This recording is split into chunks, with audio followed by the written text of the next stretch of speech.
tonight when he will be returning to Singapore. Singapore is an important partner for us. The two countries share a long-standing friendship and a strong, multifaceted bilateral partnership marked by mutual understanding.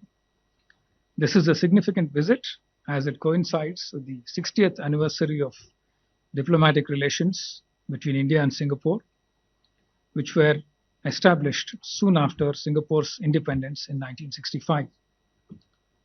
In fact, India was among the first countries to formalize diplomatic ties with Singapore. The visit is also special as it marks a year of Prime Minister Modi's successful visit to Singapore on 4-5 September 2024.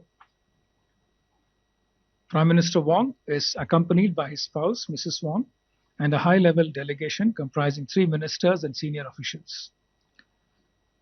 On his arrival in Delhi, Prime Minister Wong visited Rajghat, where he paid his respects to Mahatma Gandhi.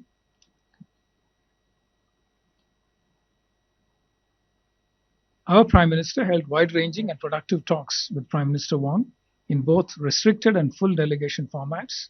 PM hosted lunch in honor of the Prime Minister of Singapore. Prime Minister Wong will call on Rashtrapati Ji later today. The External Affairs Minister, Dr. S. Jaishankar, called on Prime Minister Wong earlier today. You would recall that during PM's visit to Singapore last year, both sides had agreed to elevate our relationship to a comprehensive strategic partnership. Today, the two leaders adopted a roadmap for our comprehensive strategic partnership. The roadmap truly reflects the range and depth of our bilateral cooperation and provides direction and momentum to it. This roadmap will facilitate bilateral engagements across 8 priority areas, including economic cooperation, skills development, digitalization, sustainability, connectivity, healthcare and medicine, defense and security cooperation, and people-to-people and cultural exchanges. 5 agreements or MOUs have been concluded in important fields and were exchanged a short while ago. These include cooperation on a green and digital shipping corridor, promoting collaboration in the space sector, cooperation in training and R&D in the field of civil aviation, cooperation on digital asset innovation, and establishment of a national center of excellence for skilling in advanced manufacturing in Chennai.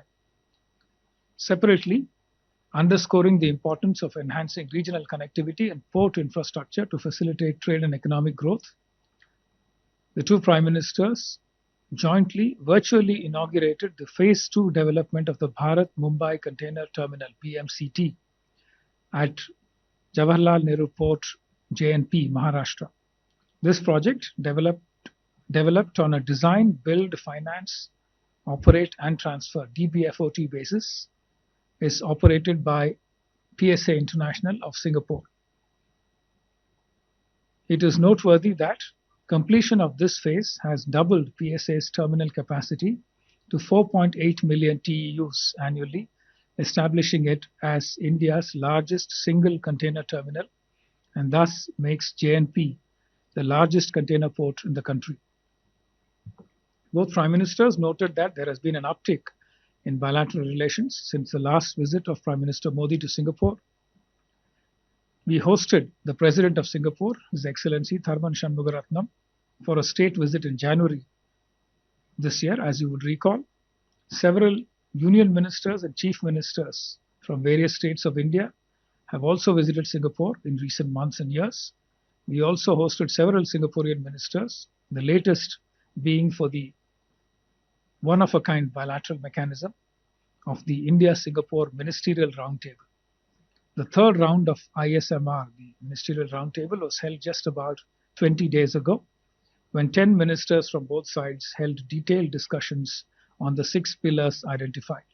These exchanges reflect the importance attached by two sides to our bilateral cooperation. The two prime ministers appreciated the sustained expansion in bilateral trade, which has grown from about $6.7 billion in 2004-05 to nearly $35 billion in 2024-25. They agreed that the two sides should work on the next review of the India-Singapore SICA and the ASEAN-India Trade and Goods Agreement, ITIGA. The Prime Ministers also appreciated the growing investment flows between India and Singapore and noted the potential to increase these further. As you would recall, in financial year 2024-25, Singapore was the largest source of FDI into India, and it is also the largest for cumulative FDI into India, amounting to nearly $170 billion. Many Indian companies have also established their footprint in Singapore as a gateway to Southeast Asia and beyond. India-Singapore relations are not only robust but are also future-oriented, our cooperation expanding to new and emerging areas. The two Prime Ministers expressed satisfaction on progress made in new areas such as semiconductors, green economy, including green shipping, skill development, digitalization, space, next generation industrial parks, etc. We had exchanged an MOU on semiconductor ecosystem partnership during the visit of Prime Minister Modi to Singapore last year. Under this MOU, we have set up a bilateral semiconductor policy dialogue, and both sides are working on investments, business-to-business connect, skilling, and R&D to promote the semiconductor ecosystem in India, thus making it a very promising area of cooperation in the coming years. Singapore has also been an important partner for us in the field of education, capacity building, and skill development. We appreciate Singapore's support for the National Center of Excellence in Skilling project. Singapore will be our partner for the National Center of Excellence in Skilling in the area of advanced manufacturing to be set up at the National Skill Training Institute in Chennai. Singaporean companies have also invested in green hydrogen and green ammonia space in India. The MOU concluded on green and digital shipping corridor will facilitate collaboration on zero or near zero greenhouse gas emission fuel supply chains, and our maritime industries stand to benefit from this agreement. Under the digitization pillar, we have the UPI Pay Now Connect, established in 2023, and has emerged as an important collaboration project in fintech.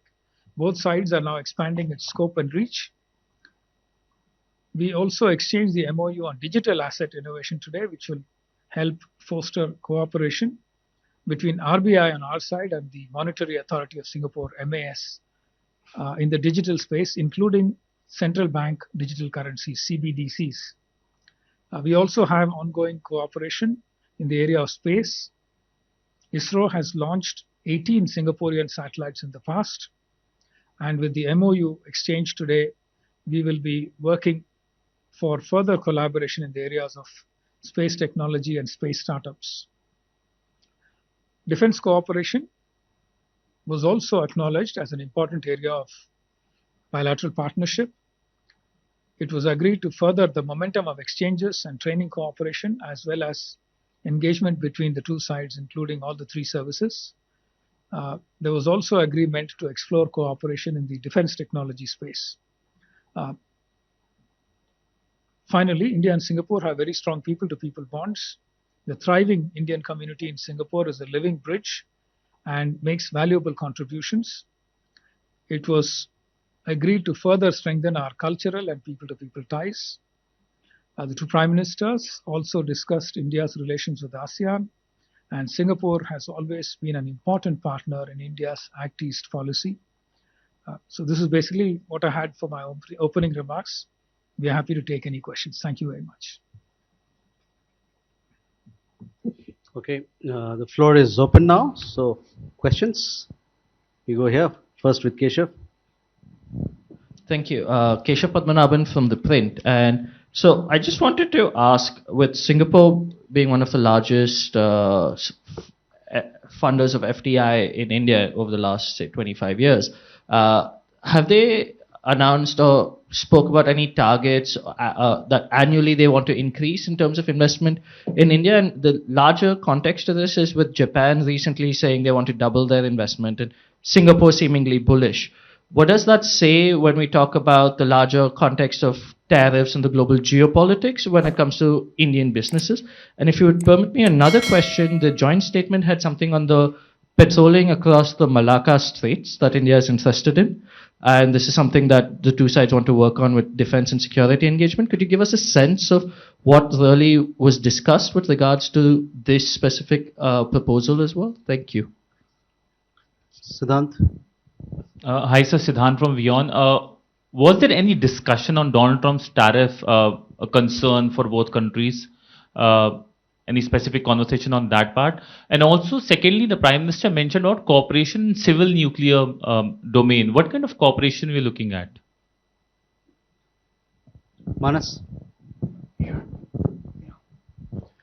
This is Manas from PTI, Press Trust of India. Just wanted to check with you, was there any discussion about a proposal to export solar energy from India to Singapore via kind of underwater cable that could be used for data connectivity also? And also on the nuclear thing, are we looking at SMRs for nuclear cooperation between the two countries? Thank you. Yeshi? This is Yeshi Seli from Business India. I'd like to know more about this cooperation between GIFT City and Singapore, and also what are the talks that focused around aviation? You have a question there, yes. Hi sir, this is Vishu from ANI. You mentioned about the defense corporation. Can you give us some more detail what kind of cooperation are we planning with Singapore? Are they interested in buying Indian weaponry or something? So we have enough questions for you to answer. All right, thank you. Let me start with FDI. Singapore has been a very important partner for FDI over many, many years. In fact, over the last 7 years or so, Singapore has been the largest FDI investor in India, averaging about $15 billion a year. In fact, the cumulative FDI from Singapore since the time we started keeping figures in around 2000 works out to about $170 billion. So clearly, there is a lot of interest. But given that the growth story of India is intact, the fact that there are multiple opportunities coming up, the fact that there are uncertainties globally, Singapore continues to see India as a place where significant growth is possible and their returns will continue to be good. And therefore, they are looking at investing increasingly in India in the coming years too, in line with the trend that we have seen over the last 2 decades or so. But there is no specific target set by the two sides. Overall, the scene is bullish, but we haven't set any targets. Malacca Straits Patrol, this is something that is part of the regular patrolling that is undertaken by the 4 countries that are part of the Malacca Straits interface, Malaysia, Indonesia, Thailand, and Singapore. They conduct a regular patrol. And we have been asking, given that the Andaman Sea is next to the Malacca Straits, we have been asking to participate in that. There are ongoing discussions. We still don't have any conclusion on that. The expectation is that there will be some kind of coordination to ensure that there is synergy among the current members of the Malacca Straits Patrol and India as a contiguous state which is next to the Malacca Straits. On Trump tariffs, there was no discussion except for the broad global uncertainty and the need for all of us to try and diversify our trade relationships, our investment relationships, and to explore as many preferential trade agreements or free trade agreements as possible to try and diversify our supply chains and make them more resilient. So broadly, that was the kind of discussions that were held on this issue. Civil nuclear cooperation, yes, there is broad agreement that this is a potential area of cooperation, including new and emerging technologies such as SMR, small modular reactors. It's still very early. There was only a preliminary discussion. It was agreed that teams would be formed on both sides to try and take this discussion forward. So we look forward to more details as and when the two teams engage. Solar energy exports, and you mentioned an underwater cable. Yes, there is a a broad suggestion that something like that can be done, but there was no specific discussion on that this time. But during the India-Singapore Ministerial Roundtable held about 20 odd days ago, there was a suggestion that India could consider joining the ASEAN electricity grid. So there is a potential for cooperation there, and we will be taking the discussions forward. Defense cooperation, it's still a work in progress. There are a number of elements, including joint exercises, training, capacity building, defense industrial dialogue, defense policy dialogue, participation in each other's seminars, etc. As part of defense industry cooperation, we do talk about possibilities for co-development, co-production, developing technologies, etc. together, and possibly sharing the outputs of any such collaboration. But nothing specific yet. So this is still work in progress. Anything else? Civil aviation, yes. There are multiple elements that go into civil aviation cooperation, including increasing connectivity, number of flights, destinations, etc. There is also a suggestion that MRO, maintenance, repair, and overhauling, is a major area of collaboration. Singapore has very good experience and expertise in the area of MRO. And therefore, it is a very promising area for us to collaborate. Singapore wants to invest in MRO facilities in India, help develop capacity in India, basically driven by the fact that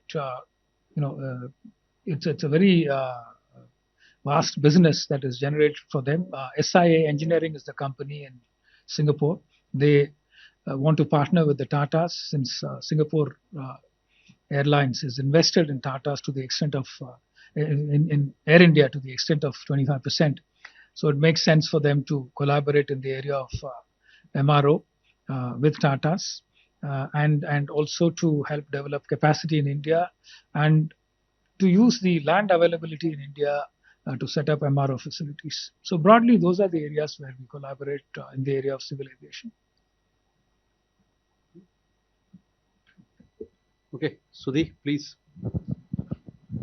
Sir, Shruti Ranjan from Bloomberg. So on the semiconductors thing, if you could give us an understanding what exactly, what was decided today, and therefore going forward, are we looking at investments? Are we looking at design help? What are we looking at? Kalol?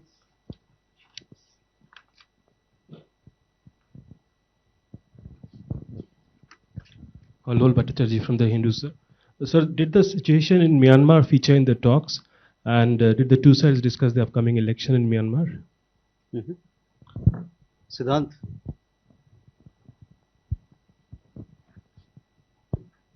Hi, sir. I'm Siddhant from CNN News 18. Sir, joint statement mentions the third review of CECA and substantial review of ASEAN-India Trade in Goods Agreement. Sir, if you can elaborate a little bit on what is Singapore's point of view as far as the review of these two existing agreements is concerned. Thank you. Neeraj sir नमस्कार, मैं नीरज सुबह प्रभा साक्षी से। Sir मेरा प्रश्न ये है कि जो आज का जो जॉइंट स्टेटमेंट है उसमें कहा गया है कि मंत्री स्तरीय गोलमेज बैठकें होंगी, तो इसका आयोजन कब से होगा? और मलक्का वाले प्रश्न का हालांकि आपने उत्तर दे दिया है, लेकिन अगर आप उसको हिंदी में दोहरा सकें। कोशिश करेंगे। Okay. You have a question? Manas? Manas again from PTI. Just gone through the joint statement actually, and it says that both the countries will cooperate in development of unmanned vessels under the broader framework of defense cooperation. So what kind of platform it would be? Unmanned vessels, kind of underwater, or something related to that? Neeraj आपका सवाल है, बोलिए। Sir Neeraj हूँ news 18 India से। Joint statement में food security को लेकर cooperation बढ़ाने की बात की गई है, उसके मायने क्या है? क्योंकि तीसरे देश का भी जिक्र किया गया उसमें।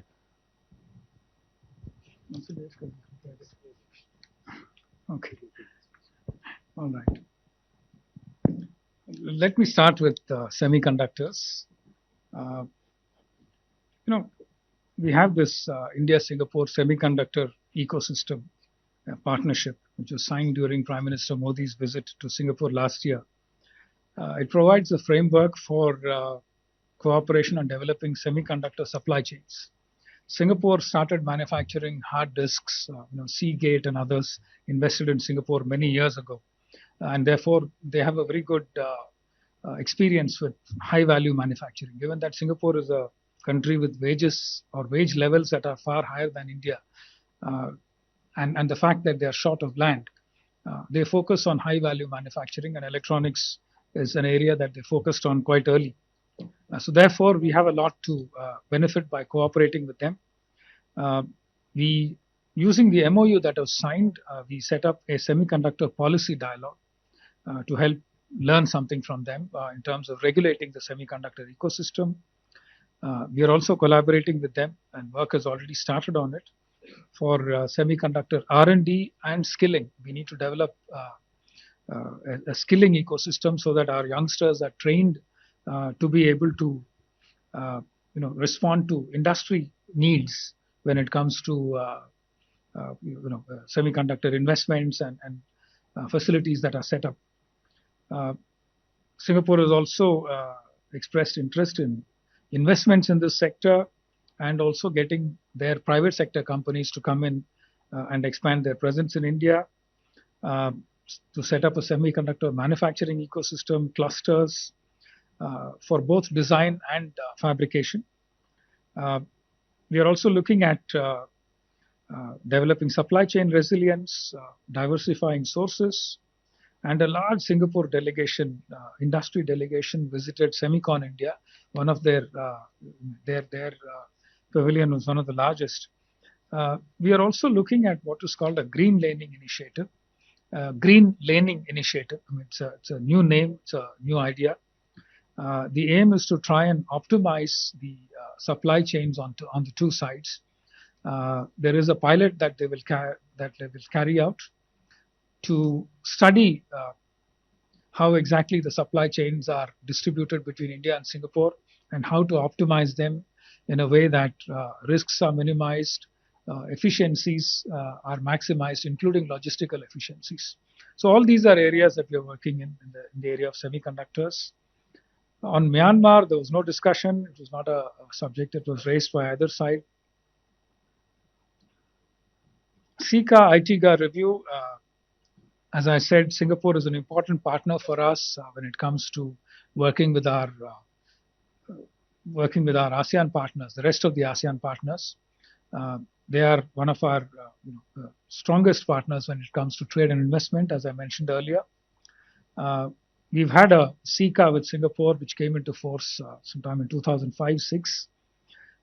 And of course, ITGA review, we've heard so much about it in the last couple of months. Singapore has agreed to advance our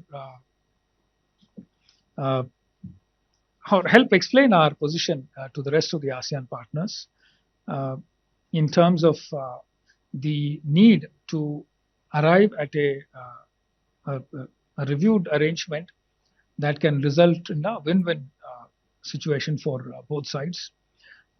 The broad grievance on our side is that the trade deficit on our side has increased since the time the ITGA was signed, and that we should try and tweak the arrangements in such a way that we come to a more balanced trade situation.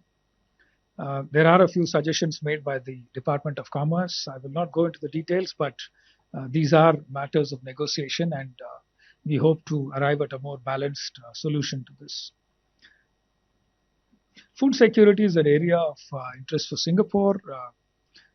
So there's no serious agriculture in Singapore. It depends entirely on imports for all its food needs, and therefore India comes across as a useful partner for food security. It is one of the pillars under sustainability for the India-Singapore Ministerial Roundtable, and there are discussions ongoing about what can be done to produce food safely and in a reliable manner, and how to take care of market access issues for our food products in Singapore and in the rest of ASEAN in general. Unmanned vessels is again a new area identified for collaboration. We don't have much details. It could include unmanned surface vessels, possibly even underwater vessels. It's still too early to go into the details on that. But clearly, new and emerging defense technologies are areas of interest. Singapore has a strong R&D ecosystem. There are a number of specialized agencies like A-STAR that promote R&D initiatives in Singapore. So the broad aim will be to try and connect the two startup ecosystems, undertake joint R&D projects in such a way that technologies of interest can be promoted.